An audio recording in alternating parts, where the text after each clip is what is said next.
सबसे fast update के लिए सब्सक्राइब करें फर्स्ट इंडिया यूट्यूब और हाँ, बेल आइकन दबाना ना। त्रासदी ने बेशक मानव प्रजाति को हिला दिया हो, लेकिन इस त्रासदी ने इंसान की मदद करने की परिभाषा को बदल दिया है और लोग अपने आसपास के इलाके में मौजूद जरूरतमंद लोगों की हर संभव मदद कर रहे हैं। कुछ ऐसा ही दौसा में देखने को मिला, जहां पुलिसकर्मियों ने मिसाल पेश की। दरअसल जब कोटा में कोचिंग करने वाले छात्रों को यूपी सीमा तक छोड़ने के बाद रोडवेज बसें लौट रही थी, तो विभाग की ओर से सभी 85 बसों को डीजल का प्रबंध तो कर दिया गया, लेकिन पूरी रात बस चलाने वाले चालक परिचालकों के लिए खाने पीने का कोई प्रबंध नहीं किया गया था। ऐसे में चालक परिचालक लॉकडाउन के चलते खाने पीने की तलाश में इधर उधर भटक रहे थे। ऐसे मुश्किल वक्त में फर्स्ट इंडिया ने सेतु का काम किया। संबंधित कोतवाली एसएचओ श्रीराम मीणा से संपर्क साधा और मामले की जानकारी दी, जिसके बाद श्रीराम मीणा ने बसों के चालक परिचालकों के खाने पीने का इंतजाम किया। हमें कोटा से एलन के बच्चों को आगरा के लिए छोड़ने के लिए भेजा गया, जो हमें फतेहपुर सीकरी में वहाँ के प्रशासन ने उनको वहीं पे उतरा लिया सभी गाड़ियों से, और अब सभी गाड़ियाँ यहाँ दौसा में डीजल लेके कोटा के लिए प्रस्थान करेंगी। हाँ, कोटा के लिए प्रस्थान। आधे आदमी को दिए, आधे को नहीं दिए। खाने पीने की वहाँ से रात को एक टिफिन मिला था, उसके बाद कोई ये नहीं है। रात को एक टिफिन मिला था, उसके बाद कोई व्यवस्था नहीं है।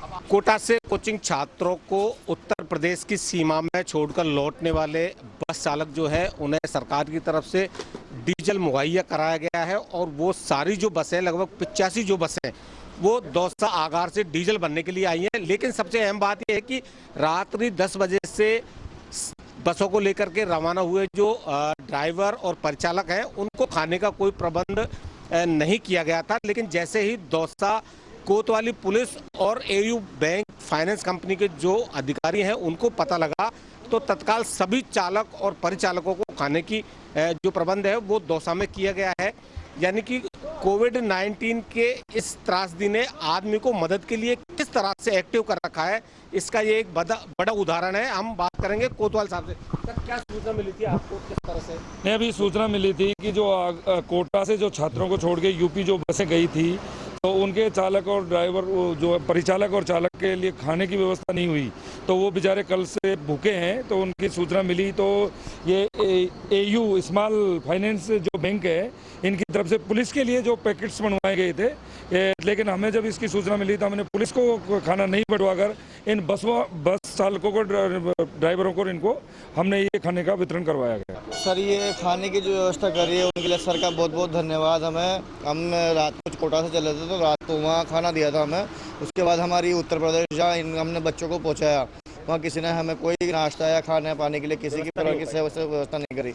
यहाँ पहुँचने के बाद में जैसे आप साहब ने व्यवस्था की हमारी लिए, उसका बहुत बहुत धन्यवाद आप सबको हमारी तरफ से।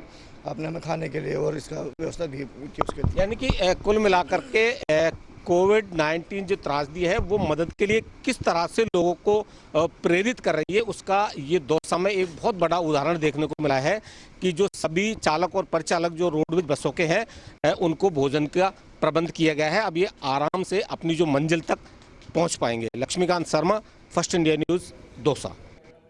जोधपुर